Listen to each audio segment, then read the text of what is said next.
নমস্কার, পরিক্রমণ বৃত্তান্ত ইউটিউব চ্যানেলে সবাইকে স্বাগত জানাই। আজ শ্রাবণ মাসের তৃতীয় সোমবার। আজকের এই সোমবারে নতুন এক শিব মন্দিরের ভিডিও আপনারা আজকে দেখবেন। যদিও মন্দিরটি হরগৌরী মন্দির নামে পরিচিত, অর্থাৎ এখানে শিব এবং দেবী গৌরী একসাথে পূজিত হন।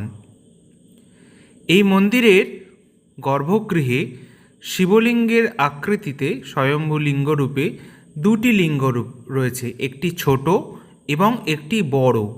এই ছোট লিঙ্গটিকে শিবরূপে এবং হর অর্থাৎ শিবরূপে, এবং অপেক্ষাকৃত বড় লিঙ্গটিকে, যেটি আপনারা দেখবেন ভিডিওতে, যেটি মুকুট পরে আছে, রূপোর মুকুট পরানো এবং সিঁদুর চর্চিত, সেই লিঙ্গটিকে দেবী গৌরী রূপে বা পার্বতী রূপে পূজা করা হয়। এখানে সর্বসাধারণের প্রবেশাধিকার নেই। মানে সাধারণত আমরা দেখি শিব মন্দিরে সবাই ঢুকে জল ঢাকলে বা ফুল বেলপাতা দেবতাকে অর্পণ করে, কিন্তু এখানে সেরকমটি নয়। এখানে কেবল ব্রাহ্মণই পূজা করেন, এমনি সাধারণ যাত্রীরা বাইরে থেকেই পুজো দেন, ভিতরে গর্ভগৃহে প্রবেশ করে স্পর্শ করে নয়। আর মন্দিরে যেহেতু এখানে গৌরী রয়েছেন অর্থাৎ দেবী রয়েছেন, সাধারণত দেবী মন্দিরে সর্বসাধারণের প্রবেশাধিকার সাধারণত থাকে না, সেই জন্যই এখানে এই হরগৌরী মন্দিরেও একই ব্যবস্থা। মন্দিরটি আপনারা দেখতে পাবেন জাবুইডাঙ্গা অর্থাৎ পূর্ব বর্ধমান জেলার জাবুইডাঙ্গা গ্রামে। এই গ্রামটি পারহাটি থেকে বর্ধমান রোডে জাবুইডাঙ্গা পড়ে। সেই জাবুইডাঙ্গার ভেতরেই আটচালা মন্দির এবং নাট মন্দির সহ রয়েছেন হরগৌরী মন্দির। এখানে বাৎসরিক পূজা অনুষ্ঠান শ্রাবণ মাসে ছাড়াও শিবরাত্রিতে বিশেষ পূজা হয়। শ্রাবণ মাসে পূজা হলেও বিশেষ পূজা নয়, বিশেষ পূজা অনুষ্ঠিত হয় শিবরাত্রি, দুর্গা নবমী এই সমস্ত দিনে, বা কোনো বিশেষ ভক্ত মানসিক করে এখানে পুজো দেয় বা বলি দেয়। এখানে একটি অদ্ভুত ব্যাপার, সেটি হলো দেবী গৌরীর উদ্দেশ্যে এখানে বলিদান হয়। শিব মন্দিরে সাধারণত বলির চল নেই বলেই আমরা জানি বা দেখেছি, কিন্তু এই মন্দিরে দেবীর উদ্দেশ্যে বলিদান হয়। এবং দুর্গা নবমী তিথিতে, শারদীয়া দুর্গা নবমীতে বিশেষ করে এখানে একটি অন্তত ছাগ বলি হয়, বলির হাড়কাঠ এখানে রাখা থাকে।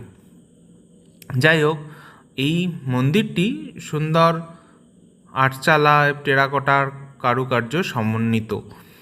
মন্দিরটি এখানে আগে থেকেই প্রসঙ্গক্রমে পুরোহিত মহাশয় বললেন যে মন্দিরটি আগে থেকেই ছিল, মানে হর এবং গৌরী শিলা দুটি এখানে আগে থেকেই পূজিত হতো। পরবর্তীকালে বর্ধমান রাজের তত্ত্বাবধানেই মন্দিরটি স্থাপিত হয়। আটচালায় মন্দিরটি টেরাকোটার কারুকার্য সমন্বিত, যদিও বর্তমানে টেরাকোটার উপর রং করে ব্যাপারটি সংরক্ষণের প্রচেষ্টা করা হয়েছে। যাই হোক, এইভাবেই সেবা চলে এবং বর্ধমান রাজের অনুগ্রহেই দেবীর বা শিবের পূজার উদ্দেশ্যে এখানে জমি রয়েছে। প্রতিদিন পুরোহিত মহাশয় মন্দিরের পাশেরই রান্নাঘর আছে, সেখানে আজও মাটির উনুন এবং কাঠের জ্বালানি দিয়ে পিতলের হাঁড়িতে পরমান্ন রান্না করা হয়। প্রতিদিন পূজার পর দুপুরে পরমান্ন হরগৌরীর উদ্দেশ্যে নিবেদন করা হয়। এই হলো এই জাবুইডাঙ্গার হরগৌরী মন্দির। আজকে শ্রাবণের তৃতীয় সোমবারে এবং চান্দ্র শ্রাবণের প্রথম সোমবারে আপনারা হরগৌরীকে দর্শন করুন। হরগৌরীর পূজা এতদ অঞ্চলের খুব বিখ্যাত একটি পূজা এবং মন্দির। পরিক্রমণ বৃত্তান্ত ইউটিউব চ্যানেলে এরকম নতুন নতুন ভিডিও দেখার জন্য চ্যানেলটিকে শেয়ার এবং সাবস্ক্রাইব করুন এবং বেল আইকনটি প্রেস করে সবার আগে নোটিফিকেশান পেয়ে যান। সবাই ভালো থাকবেন। শ্রাবণ মাসের এই শিব পূজা, যে শ্রাবণ মাস ভর সোমবারে যে শিব পূজা অনুষ্ঠান চলে, তা আপনারা পরিক্রমণ বৃত্তান্তে বিভিন্ন রকম মন্দির দেখতে পাবেন।